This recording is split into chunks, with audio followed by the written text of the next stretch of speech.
Hello friends, good morning and welcome back to my family.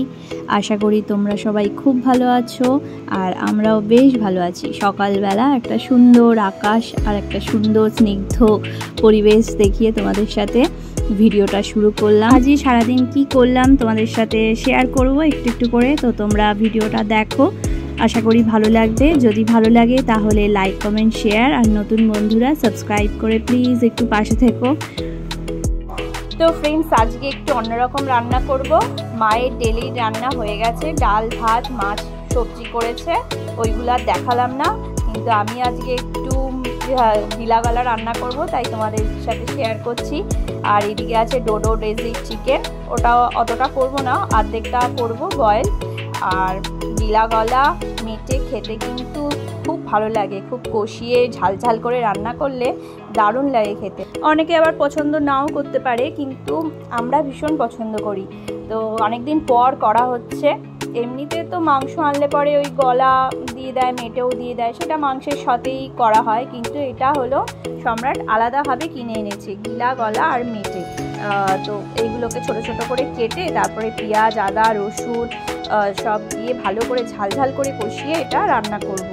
এর মধ্যে জিরে গুঁড়ো দেব, তারপরে একটু চাট মশলা দেব, একটু টক টক টাইপের হবে, বেশ ভালো লাগে। মানে টক ঝাল নোনতা যাকে বলে, দুর্দান্ত লাগে। তো এ দেখো অনেকটাই এনেছে, তো এটা এখন কষিয়ে কষিয়ে ভালো করে রান্না করছি। এখন এর মধ্যে আমি একটু দিয়ে দিচ্ছি ভিনিগার। তো ভিনিগারটা দিলে বেশ একটা টক টক ফ্লেভার থাকে, তো সেই কারণে দিচ্ছি। কারণ এই গিলা গলা যেটা হয় সেটা মানে ঝাল, মানে যাকে বলে মশলাদার একটু হলে পরে বেশ ভালো লাগে খেতে। তো এটা ঢেকে ঢেকে ভালো করে কষিয়ে রান্না করব। আর এর মধ্যে আমি একটু জিরে গুঁড়ো, ধনে গুঁড়ো সব দিয়ে দিয়েছি, আর গরম মশলা গুঁড়ো সব দিয়ে দেখো ভালো করে কষাচ্ছি। তো এটা তোমরা যারা ভিডিওটা দেখছো তাদের যদি ভালো লাগে তারা অবশ্যই কমেন্টস করে জানাবে, আর না ভালো লাগলেও বলবে যে তোমরা খাও না। আর এদিকে দেখো একটু আমি মশলা দিলাম, চিকেন মশলা। তো সব রকম মশলা দিয়েই একদম কষিয়ে হবে।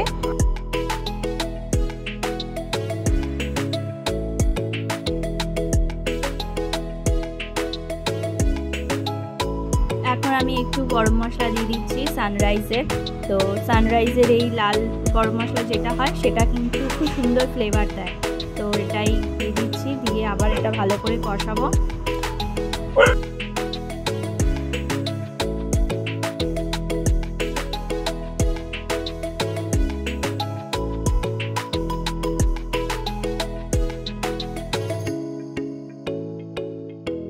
তো দেখো আমার এই হয়ে গেছে রান্নাটা, তেলটাও ছেড়ে দিয়েছে, আর আমি এরকম কষা কষাই এটা রান্না করব।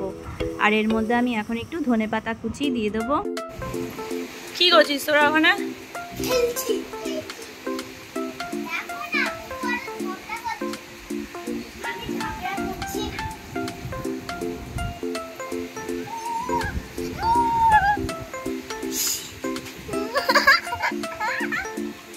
ঘুমা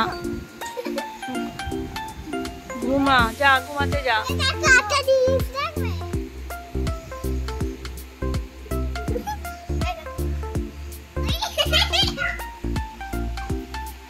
বুবুর শরীরটা ভালো না, তাও দেখো কিরকম করছে, ঠান্ডা লেগেছে, জ্বর। এদিকে আয়। হ্যাঁ,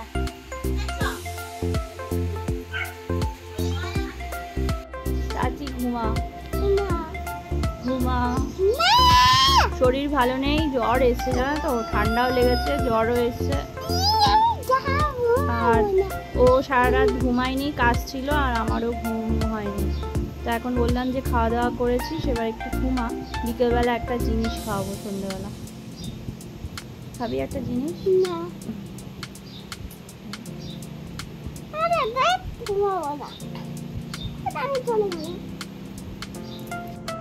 তো বুবুর শরীরটা খারাপ করেছে, ঠান্ডা লেগেছে প্রচণ্ড, ঠান্ডা লাগার জন্যই জ্বর এসেছে। আসলে ওয়েদারটা এত খারাপ, গরম, আবার বৃষ্টি পড়ছে, তো ওই ঘাম বসে বসেই হয়েছে ঠান্ডাটা, আর তার মধ্যে আবার ঠান্ডা জল খেয়ে ফেলে ফ্রিজ থেকে খুলে খুলে বারবার, আর হলো আইসক্রিম খেয়ে ফেলে। তো কি করা যাবে, ছোট মানুষ, শরীর তো খারাপ হবেই। কালকে ডাক্তার দেখিয়ে এনেছি, ওষুধও খাওয়াচ্ছি।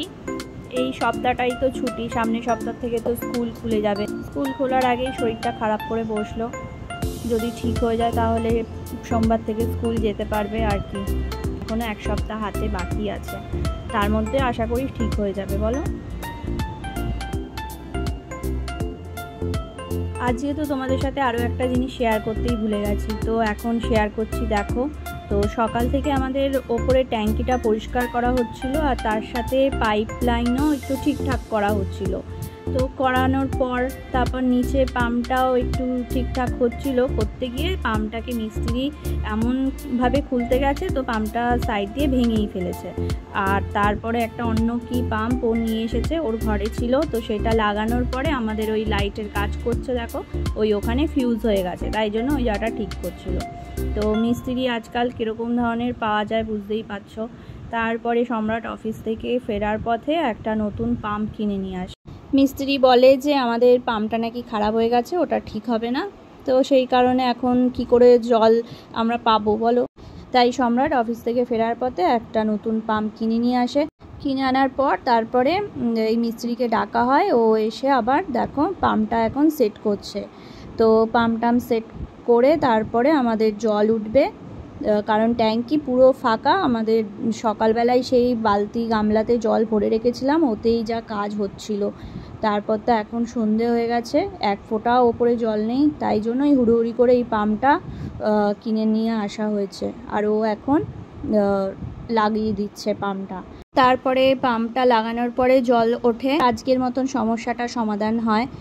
নতুন পাম্প, কোনো অসুবিধাই না। কিন্তু যেই পুরনো পাম্পটা ছিল সেটা তো ও ভেঙেই দিয়েছে, এই মিস্ত্রি কাজ করছিল, ওই খুলতে গিয়ে ভেঙে দিয়েছে। আর কি করা যাবে। তারপরে আমাদের যে কাকু আছে, যে আমাদের ডেলি মানে কোনো অসুবিধা হলেই এই সব ঠিক করে দেয়, তারপরে ইলেকট্রিকের সব ঠিক করে। তো ওই কাকু এসেছে, তো আসার পরে তখন তাকে পাম্পটা দেখানো হয়েছে, পুরনো পাম্পটা। তো বলে, ওই কাকু বলে যে এটা তো ঠিক হয়ে যাবে, শুধু একটা কি লাগালে পরেই ঠিক হয়ে যাবে। আর তারপরেই মানে ভালোই চলবে, কারণ মোটরটা ঠিকই আছে, শুধু ওই যেই জায়গাটা ভেঙে গেছে ওটা নতুন করে লাগালে ঠিক হয়ে যাবে কি।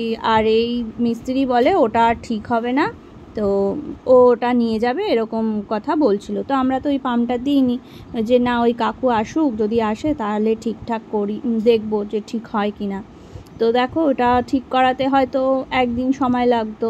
তো নতুন পাম্প তো কেনার দরকার পড়তো না। তো সঠিক লোক পাওয়া না খুবই মানে সমস্যা। তো সঠিক লোক না পেলে সত্যি অনেক টাকা ফালতু ফালতু নষ্ট হয়ে যায়। আর কি করা যাবে, চলো। তো ফ্রেন্ডস, চলে আসলাম। দেখো বোন, আমি আর সম্রাট। আর এদিকে দেখো বোন কত মেকআপ করে রেখেছে, আর মানে ও আসলে ডিউটি থেকে আসলো, আর আমি তো উইদাউট মেকআপেই থাকি, শুধু একটু রাস্তায় বেরালে হালকা করে ঠোঁটে পারলে লিপস্টিক দিই, না হলে না দিই। তো যাই হোক, এখন এসেছি পিৎজা নিতে। তো বুবুর তো শরীরটা ভালো না, জ্বর এসেছে, কিছু খেতে পারছে না, তাই ভাবলাম যে একটু পিৎজা নিয়ে যাই, যদি খায়, কারণ ভালো খায় এই পিৎজাটা বাইরের, বিশেষ করে ডমিনোজের পিৎজাটা খেতে ওরা ভালোবাসে। এমনি মিয়ামোরেতে যে পিৎজাটা পাওয়া যায় সেটা অত বেশি পছন্দ করে না। তো ওই ডমিনোজের পিৎজাটা একটু অন্যরকম হয় না খেতে, তো তাই পছন্দ করে। আর ওইদিকে সম্রাট বাইরে দাঁড়িয়ে আছে, আর এখানে দেখো একটা পিৎজা দিয়েছে। তো ওটা আমাদের না, অন্য আরেকজনের অর্ডার ছিল, আর আমাদেরটা লার্জ নিয়েছি, কারণ আমরা তো ঘরে অনেকগুলো মেম্বার, তো সেই কারণে একটাই বড় লার্জ নিয়েছি। কত 550 টাকা মতন পড়েছে একটা পিৎজা। অর্ডার দিয়ে দিয়েছি, আর ওখানে সময় লাগবে 20 মিনিট, তাই আমরা একটু ঘোরাঘুরি করছি এখানে, ওই লেক টাউনের এই দিকটা, বুঝলে, বাঙুর অনেকটা চেনে না এই ডমিনোজটা। আরে চিনবো না কেন, মানে এই দিকে আসা হয়নি তাই চিনি না, ওই দিকটা চিনি, ও চেনে এখানে। আর এই জায়গাটায় ফুটব্রিজে থেকে পড়ে, ওই যে দেখো শ্রীভূমির যে ক্লক টাওয়ারটা এখানে দেখা যাচ্ছে, আর এই ব্রিজটা, তাই ভাবলাম এখানটা সুন্দর লাগছে না, এখান থেকে আসি, ফটো তুলি। দেখো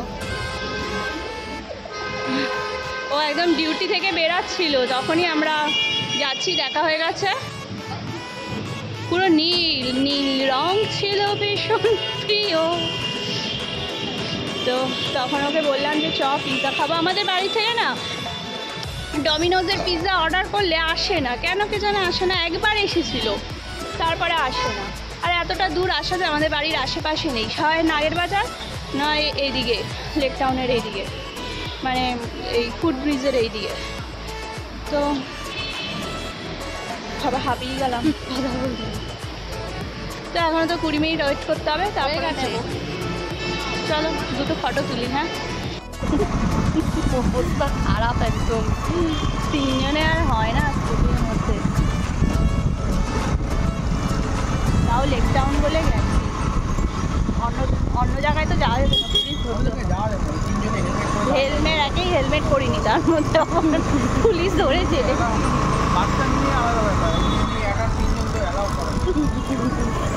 গরম লেগে গেছে, খিদেও পেয়ে গেছে। তো এই দেখো পিৎজাটা এনেছি, আনার পরেই ওদেরকে দিয়ে দিয়েছি। তো এটা 8 পিস ছিল পিৎজাটার মধ্যে, 4 পিস হলো 4 জনকে দিয়েছি, আর 4 জন আমরা খাবো।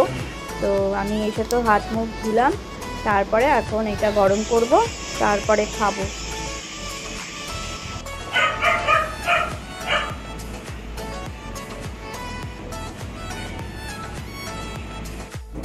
তো দেখো এই যে এটা সম্রাটের, আমার আছে। তো সস দিয়ে দিয়েছি, আর এটা হলো বোনের, আর এটা হলো আমার। ফ্রেশ হয়ে পাউডার দিয়েছিলাম, কত পাউডার গলায় লেগে আছে। ফ্রেন্ডস, ভিডিওটা আজের মতন এখানেই শেষ করলাম। চলো আমরা এখন খাওয়া দাওয়া করি, বোন, মা, সম্রাট। তো 4 জনে বসে আমরা এখন খাওয়া দাওয়া করছি। তো সবাই ভালো থেকো, সুস্থ থেকো, সাবধানে থেকো। দেখা হবে তোমাদের সাথে আরও একটা নতুন ব্লগে। আজের মতন টাটা।